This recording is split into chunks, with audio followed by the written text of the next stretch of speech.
Eu acho que a gente não pode mais dar tanta importância a essa coisa do Neymar, cara, que, sabe, a gente fica falando, né, papá, pipi, eu popó. concordo, Vou mas ser bem sincero contigo, assim, se um jogador não tá bem, não está bem, não adianta esse tran-tran, entendeu? Fala, galera!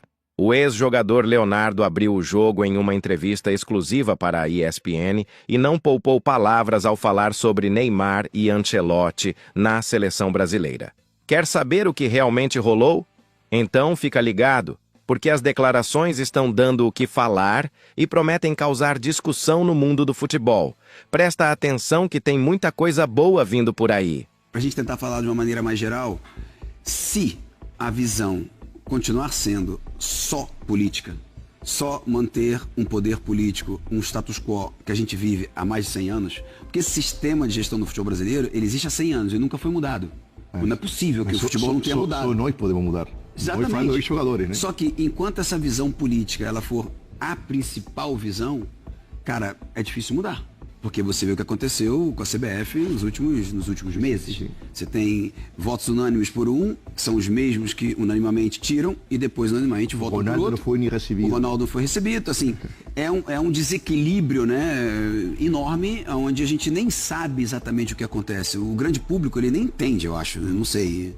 Acho até chato falar disso. As pessoas querem falar de bola na rede, de gol, de tal, mas fica meio chato. Mas é necessário. Mas assim, isso é uma coisa que, cara, ou você tem uma plena consciência e infelizmente só chega quando você chega no fundo do poço, né? As pessoas quando chegam no fundo do poço, aí você fala, agora vamos mudar.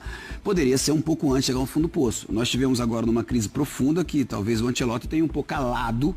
As pessoas fizeram uma trégua, vamos esperar um ano, ver o que vai acontecer com a Copa, ninguém diz nada. Modo Brasil, né? Exatamente, e depois a gente vê o que acontece. Aí depois perde, e se ganha, beleza, ganha um pouco de oxigênio e vai pra frente um pouquinho. Então assim, isso aí eu acho que a gente tinha que, e não é uma crítica, eu acho que tem que ter uma consciência, porque não é fácil pro dirigente. Eu acho que tem outra coisa, que eu não quero só ser crítico, mas a gente tem que formar dirigentes que possam dirigir. Né? A gente inventa dirigente. O dirigente que está no futebol são dirigentes bem-sucedidos até, mas de outros setores, que vêm do futebol. E você vê que são todos esses, os grandes clubes hoje, os grandes dirigentes do Flamengo, os grandes dirigentes do Palmeiras, vamos botar assim, que são dois exemplos importantes nos últimos tempos, são grandes dirigentes de outros setores que chegaram, mas poderia ser muito mais, né? Se você tivesse um know-how de gestão esportiva, que eu acho que no Brasil ainda carece. Quando você fala de Flamengo e Palmeiras, porque eu sei que você é um cara que defende o modelo de gestão que é hoje o modelo de gestão de muitos clubes estrangeiros, inclusive do PSG, onde você... Não, mas eu não defendo um modelo, juro por Deus. Tá. Depois eu te explico. Tá bom. Então, eu queria só entender, então, assim, até se você não defende o modelo, talvez seja até mais interessante saber o que você pensa a respeito de Flamengo e Palmeiras. Vamos pegar esses dois, porque são dois clubes cujas gestões não são criticadas. Claro, tem crítica em relação à contratação, a ganha, não ganha, aquilo que sempre vai estar... Cotidiano do futebol. Agora, você acha que, mesmo para clubes onde as gestões funcionam bem, como são os casos hoje de Flamengo e de Palmeiras, e aí é meio que na terra de cego quem tem olho é rei, né? Porque, no fim das contas, acho que eles se destacam também por isso. Você acha que também para esses clubes o melhor modelo seria... O modelo que aqui é conhecido como a SAF, né? Que é o modelo... Você acha que vale a pena para eles também isso, ou que não necessariamente no Brasil essa é uma necessidade? Só para os clubes em situação muito complicada, como tantos, que é a solução, a SAF? Então, vamos lá. Qual é o maior clube mais vencedor e mais rico do mundo? Real Madrid. Ele é uma associação sem fins lucrativos, com X membros que votam um presidente que tem um mandato de 4 anos. De fato tem um dono, né? Mais ou menos, tem um dono político, mas ele não é dono do clube. Ele não tira... Tomar decisões verticais. Não, mas ele não tira lucros do clube. Não é dinheiro. Ele não tira lucros do clube. Não, mas ele tem... Não, porque ele é assim. O Flamengo hoje tem uma gestão completamente... E o Palmeiras também. Muito centralizada, muito clara. Eu não defendo, por isso que eu dei o exemplo, porque os clubes melhores geridos são os ingleses. O Liverpool é o número 1. Né? O Manchester United está passando por um momento que vocês veem, que são 15 anos que começou a perder dinheiro e não consegue ganhar nada. Mas é uma marca, uma das maiores marcas ainda. Então, assim, um modelo, eu acho que a gente não tem que pegar um modelo de lá, de cá e fazer. Eu acho que o Brasil tem que criar uma sua identidade de gestão que ainda não... tem uma clareza. Então, nesse momento que o Vasco está mal, vem aí esse fundo aí, vamos ver. E acontece o que acontece. Depois, você centraliza no Palmeiras e o Flamengo, a gente fala por quê? Porque você conseguir centralizar 2 clubes de massa, né, onde você consegue reunir um poder do mundo corporativo, como foi o caso do Palmeiras e o caso do Flamengo, você reúne uma força econômica, uma força de gestão e 2 clubes que são de grande massa. Depois você pode concorrer com clubes que não conseguem isso e hoje é quase, né, ontem foi 8-0. Né? Então assim, o Flamengo está chegando a um ponto de dominar, inclusive, a América do Sul, porque ele compra jogadores da América do Sul, então realmente pode contratar o europeu, botar para cá, hoje ele tá mandando no mercado, todo mundo quer ir pro Flamengo que está no Brasil. Então assim, essa disparidade pode acontecer, mas eu não defendo o modelo. O que eu defendo é que tudo que seja feito parte em prol do todo. E é isso que não acontece. Porque se você tivesse uma liga que ela regulasse isso, que ela controlasse isso, mas a gente não consegue fazer uma liga, cara. Nós temos uma Libra e uma LFU que as pessoas nem sabem o que é isso, vendendo direitos de televisivos para o futuro separadamente, tentando... Claro que é uma tentativa, claro que é uma mudança cultural, mas, cara, assim fica difícil. As pessoas... Essencialmente já é incorreto você ter 2 ligas. Nasce de uma maneira complicada. Eu entendo que um clube é mais importante que o outro, que todo mundo briga por um pouquinho mais do pedaço da torta, mas se você não tiver uma coisa, e isso eu acho, que se você não tem não vou botar só uma CPF, mas vamos botar uma CBF, um órgão que organiza isso. Chega um cara no Botafogo, para dar um exemplo do Botafogo. Cara, a categoria de base do Botafogo, quem é que controla? O que vai ser feito? Não vai ser feito, o cara vai ficar aqui 2, 3 anos, ele está tentando vender o clube depois. Então assim, eu acho que tem que ter alguém que crie realmente regras para quem entra aqui.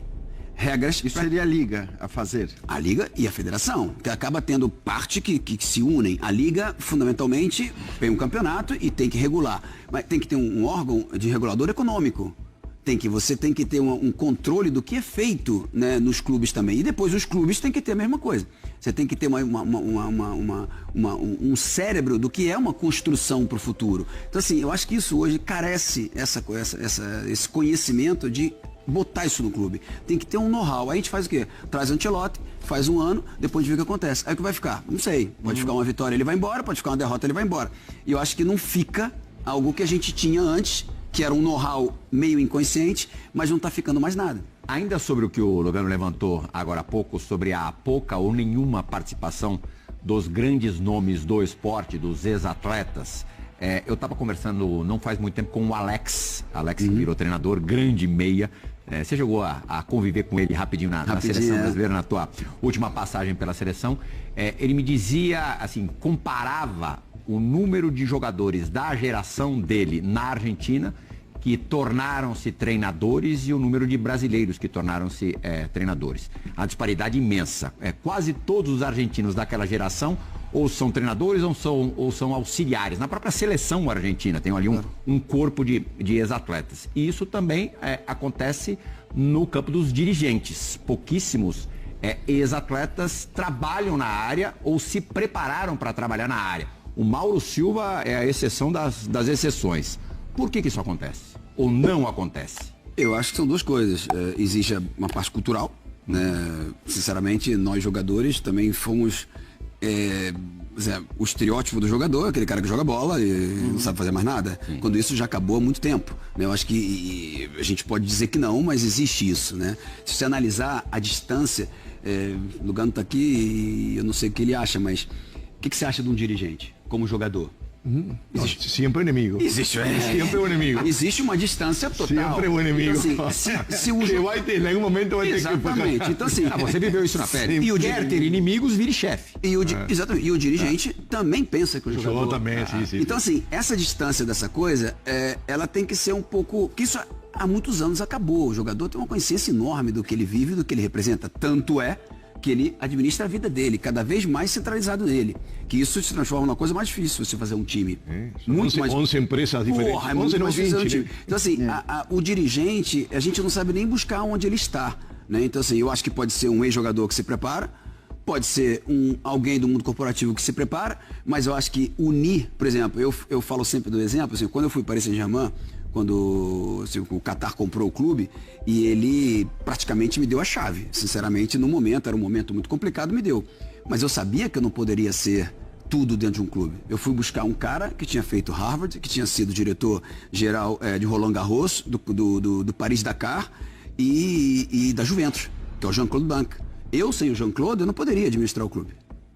Agora, com ele e ele sem mim, talvez menos ainda, porque ir lá no fundo do vestiário não é fácil para um dirigente como ele. Então, assim, eu acho que você unir essas forças, acho que é a única maneira de você ter esse equilíbrio. Para mim foi isso. Depois a gente pega o Ancelotti, nós éramos um trio que era super forte.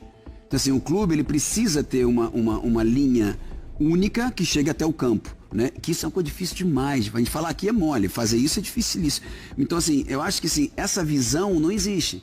Porque, cara, como é? Você é presidente, você não tem o presidente da CBF, você não tem diretor esportivo. Como é que você escolhe um treinador? É baseado em quê? Entendeu? Então você fica muito sem critério, né? Você tá querendo demais. Hã? Você quer ainda que tenha critério?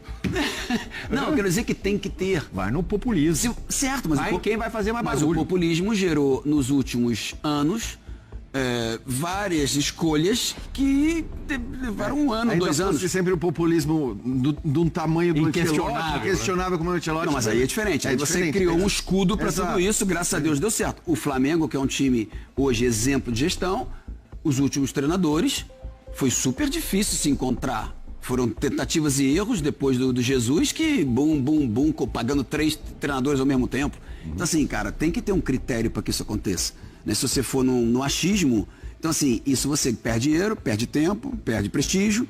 Depois agora estão encontrando talvez no Felipe Luiz um que reúne tudo isso, mas... Ô Léo, você, se não me engano, você trabalhou com o Ancelotti, você foi jogador dele durante um breve período. Pouquíssimo. Bem pouco, né? Mas você foi dirigente quando ele era técnico do Milan também? Na mesma temporada eu fui jogador e dirigente, porque eu virei dirigente na mesma temporada que eu voltei pro Milan e virei dirigente dele por uma crise interna, mais uma. E a gente acabou solucionando assim. E você herdou um time dele, né? Quando você vira treinador do Milan, ele é o seu antecessor ali. Que também não é uma missão das mais fáceis. Que tentou, de todas as maneiras, me convencer também, porque o ciclo dele estava terminando, ele queria ir pro Chelsea. E ele tentou me convencer, porque todo mundo queria me convencer dessa coisa, pra gente fazer uma coisa realmente dentro de casa, né? Que fosse uma coisa equilibrada. E acabou me convencendo. Então, eu queria te perguntar, assim, bom, primeiro, obviamente, tendo tido todo esse tipo de relação que você teve com ele, as suas impressões gerais, tem algo que se destaca no momento que você viu ele ser anunciado técnico da seleção brasileira? E especificamente, eu tenho que te perguntar, até porque você também, de alguma maneira, teve relações com o Neymar ali, profissionais, você acha, como muita gente acha, que talvez a melhor coisa de ter o Carlo Ancelotti na seleção brasileira é ter um cara que pelo menos na minha opinião, na história do futebol, maior do que o Neymar? Quer dizer, alguém que possa, de certa maneira, tomar as decisões que ele vai tomar e ter essas decisões corroboradas, podendo até, eventualmente, assim, não convocar o Neymar se o Neymar não estiver. Ontem eu não sei se quando ele fala, olha, o importante é que os jogadores, todos eles, e ele responde isso na hora do Neymar, ele fala, estejam 100% fisicamente, estejam bem, só vai jogar. Essa é uma condição que... Então eu queria que você respondesse sobre o Ancelotti de maneira geral, mas especificamente nessa relação Neymar-seleção brasileira, porque o Neymar sempre pareceu estar muito à vontade para fazer o que bem entendesse na seleção, com a certeza de que, fosse qual fosse a condição, na hora da Copa ele ia estar lá. Em relação à primeira pergunta, eu liguei para o Ancelotti. Eu liguei para ele porque eu fiquei preocupado, sinceramente fiquei preocupado porque eu acho que era um momento de crise total, era um momento da mudança de presidente, ele já tinha dado uma palavra em relação à possibilidade de ser o treinador da seleção, mas eu fiquei preocupado com a situação porque imaginar, mesmo que seja Ancelotti, chegar numa crise tão grande, né, sem um presidente, o presidente que tinha escolhido ele já não estaria mais, um outro presidente entrando que a gente não sabia o que ia acontecer, eu fiquei preocupado. E falei com ele em relação a isso e eu acho que o Carlo, depois eu vou na segunda pergunta, mas ele tem uma capacidade tão grande de normalizar as coisas.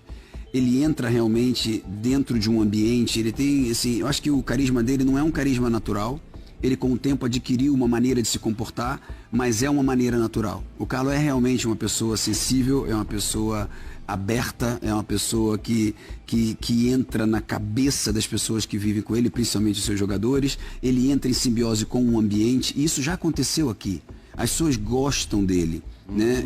Claro que o cara que tem uma história como ele tem, facilita, vamos botar assim, mas não dura se o cara não tiver realmente uma coisa como ele tem. Então assim, nada melhor do que ter o Carlos hoje aqui, eu acho. Pensando assim, egoisticamente numa Copa do Mundo, eu acho que nada melhor. Acho que não teria uma outra pessoa que pudesse normalizar isso. Nem os outros grandes treinadores têm as características que ele tem para chegar nesse momento. Liderança tranquila, né? Cara, ele é um cara fenomenal. E toma grandes decisões. Grande com decisão. enorme tranquilidade. E tranquilo. Sem barulho, sem espuma. E sem se colocar tanto como estrela o do cara, negócio, entendeu? Ele realmente precisa de um ambiente harmonioso para trabalhar e ele faz tudo para que isso aconteça. E é isso, pessoal. Quero saber a opinião de vocês nos comentários. Concorda ou acha que ele pegou pesado? Já deixa o like, compartilha com os amigos e se inscreve no canal para não perder os próximos vídeos. Valeu e até a próxima!